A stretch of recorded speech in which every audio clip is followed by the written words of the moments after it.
sur le point de sortir de chez moi pour aller faire mes courses à Biocop.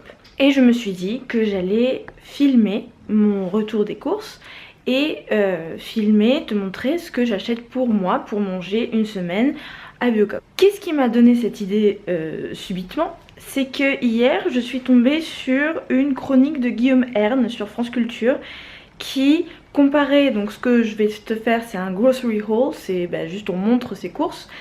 Il l'a comparé à des films pornographiques en disant, en gros sans dire le mot voyeuriste, que c'était la même chose, que en gros on essayait de se rassurer en regardant la consommation des autres, que nous ça nous contentait, ça nous rassurait, mais aussi que comme dans les films pornographiques ça contentait notre plaisir, la zone érogène de la consommation. Il était très fier de cette phrase comme conclusion.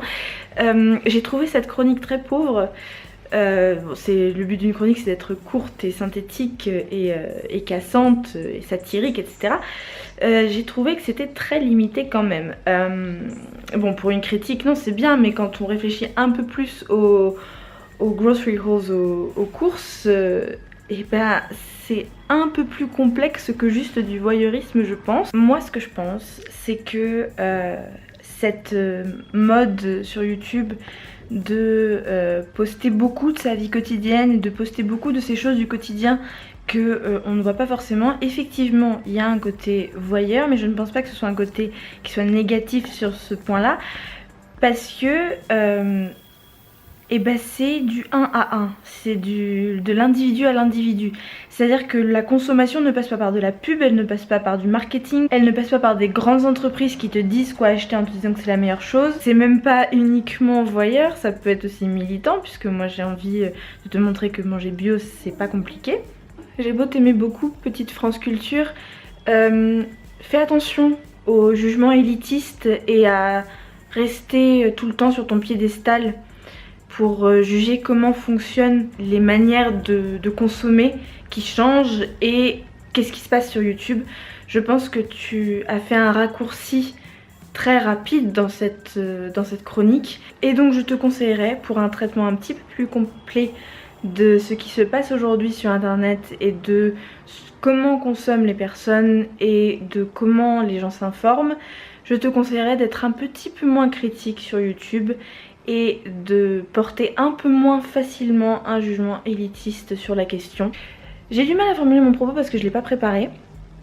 En gros, je suis pour une relation entre les différents types de cultures et je suis complètement opposée à l'idée d'une culture écrite élitiste supérieure, et qui serait donc supérieure à une culture des masses.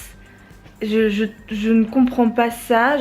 Voilà, là du coup on stigmatise les spectateurs des grocery hauls, on stigmatise les spectateurs des films pornographiques, parce que du coup voilà, on se moque des deux en même temps dans cette chronique.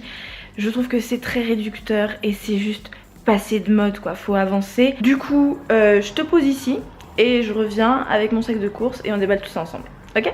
Allez, à tout de suite. Il pleuvait. J'ai l'air d'un chien mouillé. Et alors voilà le résultat. Ce n'est pas du tout mes essentiels, il y a beaucoup de choses que je mange au quotidien que j'ai pas acheté aujourd'hui. Je te ferai une vidéo sur ce que je mange tous les jours une prochaine fois si tu veux. Je sais pas comment je vais commencer à te présenter ça, je pense que je vais le faire par repas. Donc d'abord ce que je mange au petit déjeuner. Donc j'ai pris des citrons pour le matin parce que je me réveille tout le temps avec un début d'un demi-citron. C'est ce que je prends en premier. J'ai pris des kiwis, une demi-douzaine de kiwis.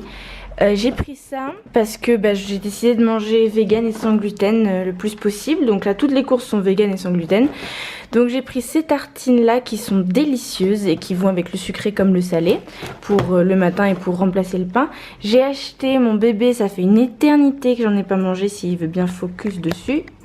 C'est le beurre de cacahuète avec des morceaux de Rapunzel. Il est absolument délicieux. Donc je prendrai ça le matin je pense, puisque les cacahuètes c'est plein de bonne graisse et il n'y a pratiquement pas de sucre dedans. Donc c'est parfait. Ensuite j'ai pris du thym en vrac parce que ça fait longtemps que je bois du thym en sachet et je voulais passer au vrac et j'en ai trouvé, donc c'est très bien. 3 avocats pour me faire les toasts le matin ou en goûter. Ensuite pour les légumes, j'ai pris des graines germées parce que les miennes sont pas finies du tout. J'ai pris du retard, regarde. J'ai pris du retard sur mes pauvres graines germées. Donc si j'en voulais pour manger là dans les prochains jours, il a fallu que j'en achète, c'est dommage. C'est parce que j'ai pas bien fait le roulement. Donc des graines germées déjà faites, voilà. Ensuite en crudité, un chou lisse, j'en ai jamais préparé. Donc je vais essayer ça. Et sinon un poireau et un brocoli en verdure d'accompagnement, ça sera très bon. Et je vais essayer de faire une soupe rutabaga navet, une petite soupe, et je pense que je rajouterai un oignon, voilà. Et puis peut-être un peu de crème de coco, sinon la crème de coco, elle ira dans plein d'autres plats. Et sinon j'ai acheté 400 g de lentilles avec 2 oignons pour faire des lentilles parce que je manque de protéines.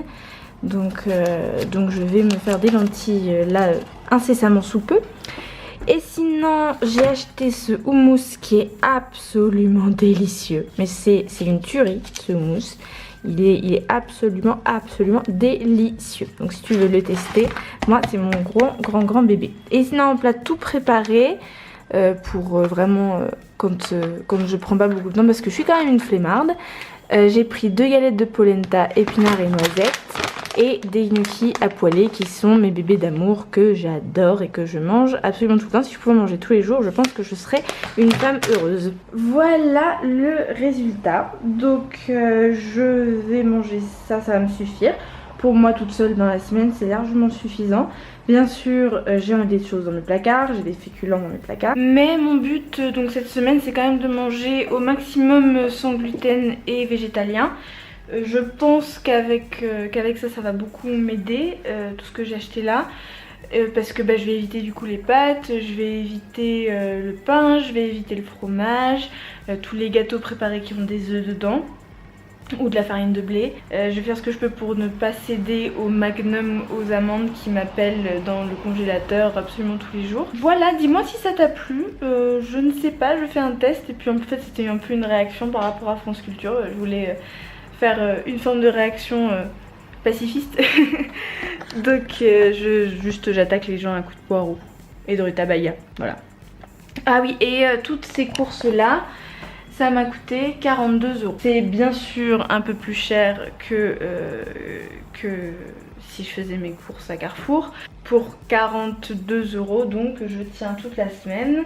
Et j'ai des trucs qui vont me tenir bien plus longtemps. Les cric-crocs, le beurre de cacahuète, le thym. Bien sûr c'est pour plus que pour cette semaine. Les lentilles aussi, j'en ai pris 400 g. Je vais manger 400 g de lentilles en une semaine.